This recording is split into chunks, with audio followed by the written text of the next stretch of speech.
106.3 FM, The Source. 10 minutes before 10 o'clock. Thank you for tuning in. Got a really good book I want to share with you. It is called, the title alone is going to make you want the book. It's called 100 Parks, 5,000 Ideas. It's from National Geographic, so you already know. It's a great book with a great publisher. They always put out quality books. Joe Yogerst is on the phone. He's an editor, a writer, and a photographer for more than 3 decades. He's a contributor to National Geographic magazine as well as National Geographic books, in addition to the Paris New York Times. I didn't know it was the Paris New York Times, did you? I did not. Condé Nast Traveler, CNN Traveler, and so many more. The book is you're going to flip through it. It's not the book you read from one end to the other, right? Right. So, and one of my favorite parks is in the book, Central Park. I believe this is state, city, and national park. So let's find out from Joe Yogerst. Good morning, Joe. This is a fun one. Good morning, sir. How are you? Good morning. I'm okay. Not bad. And where are you calling from? One of those little beach towns between San Diego and Los Angeles, Del Mar, California. Oh, really? See, one of my bucket list things is to drive the Pacific Coast Highway from L.A. to Oregon or someplace up there. I don't know how far. I want to start at L.A., though, and head north. Great drive. I've done it many times. Have you? See, I want to rent a convertible. Is that a good idea? Is that a stupid idea? No, not at all. I had a convertible once, which I drove up that coast and back. So. Oh, my gosh. You've done my dream. I used to work at a pizza place on Santa Monica Beach. That's why I wanted to do it.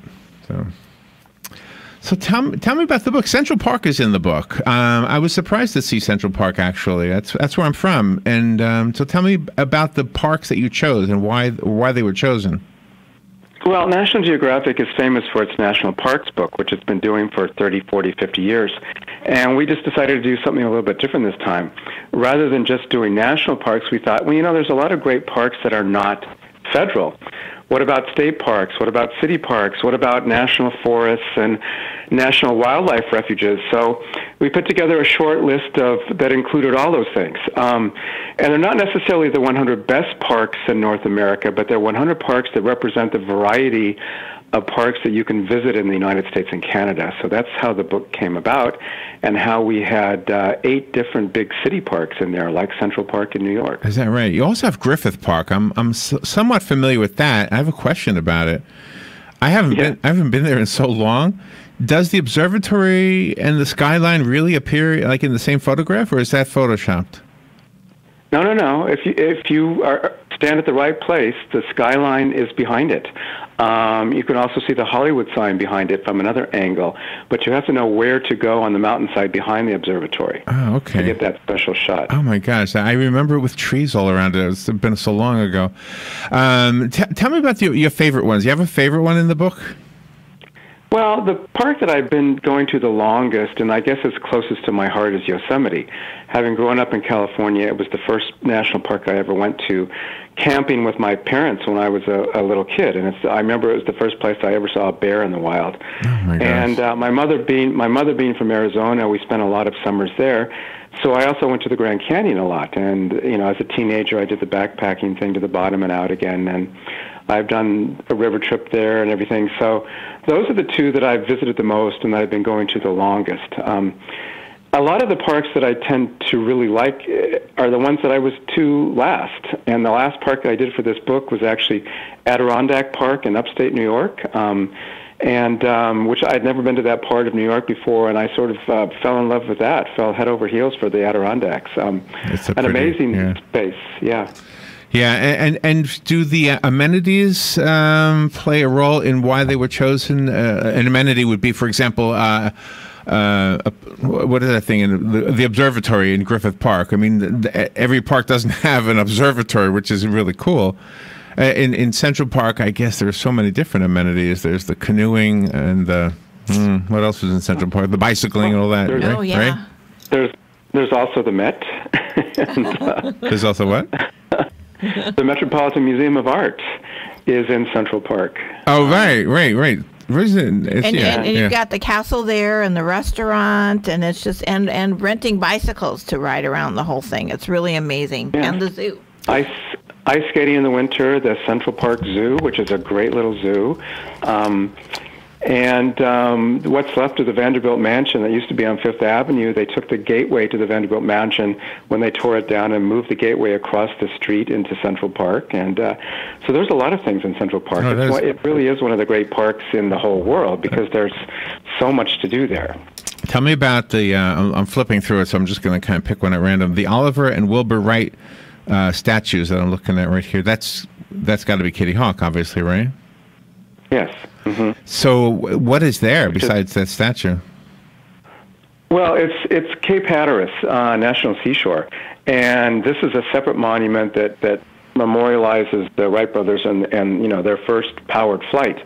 But it's part of a larger area, one of the barrier islands off of North Carolina, that has, again, a lot to do. It has that history with it, and it also has the Lost Colony, the first English settlement in the United States, which ended up disappearing, and no one knows what happened to the people there.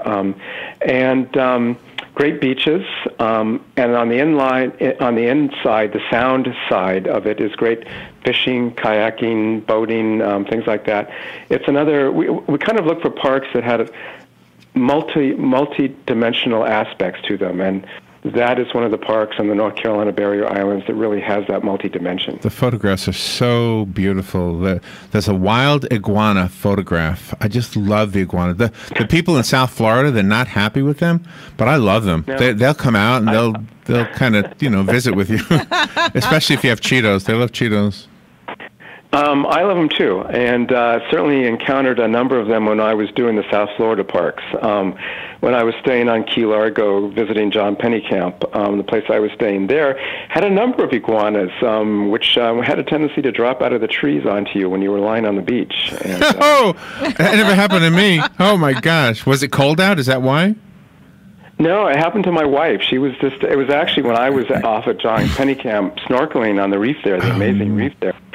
And she was back at the little hotel we were staying at, just sitting on the beach on the beach chair underneath a tree, and an iguana dropped. She looked up and she saw this giant iguana above her in the branch, just as it jumped out of the tree and landed right next to her. Oh my gosh! Oh my gosh! That is crazy.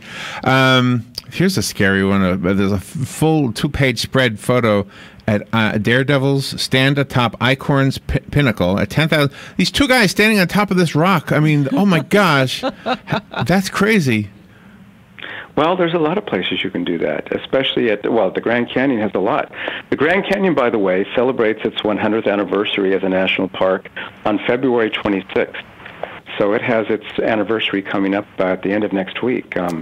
So there's a lot of places in the Grand Canyon where you can stand on points like that and look down 3,000 feet at the river or at the bottom of the canyon. So a few years ago, Robert and I were doing a fundraiser, and we were going to paint landscapes, plein air paintings, just going out and painting them just to raise money. And so I had a dog at that time, and so we thought we'd go to the parks, but they didn't allow the dogs in some parks. But the state parks in the state of Florida all allow dogs. Yeah. So we ended up going to maybe 30 or so, maybe more than that, state parks, and we discovered right in our own backyard these beautiful, beautiful parks that we didn't really appreciate until we had done that. That's true of a lot of state parks. There are around 400 units to the National Park Service, and about 60 of those are the big parks that we're familiar with.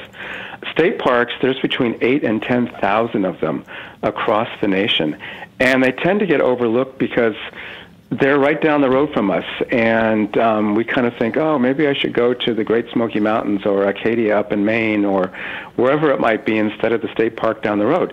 But a lot of the state parks are just as amazing as the national parks, and some of them probably should be national parks if their history had been different, not like Niagara Falls in New York. And yeah, right. I love the book. I think it reminds us that we need to take care of these resources, otherwise we're going to lose them. You guys always do such great work. The book is on the website, nationalgeographic.com, correct? Yes, that's right. Okay. Joe, thank you, and stay safe. We'll talk to you next time. Thanks very much. All right, we'll be right back.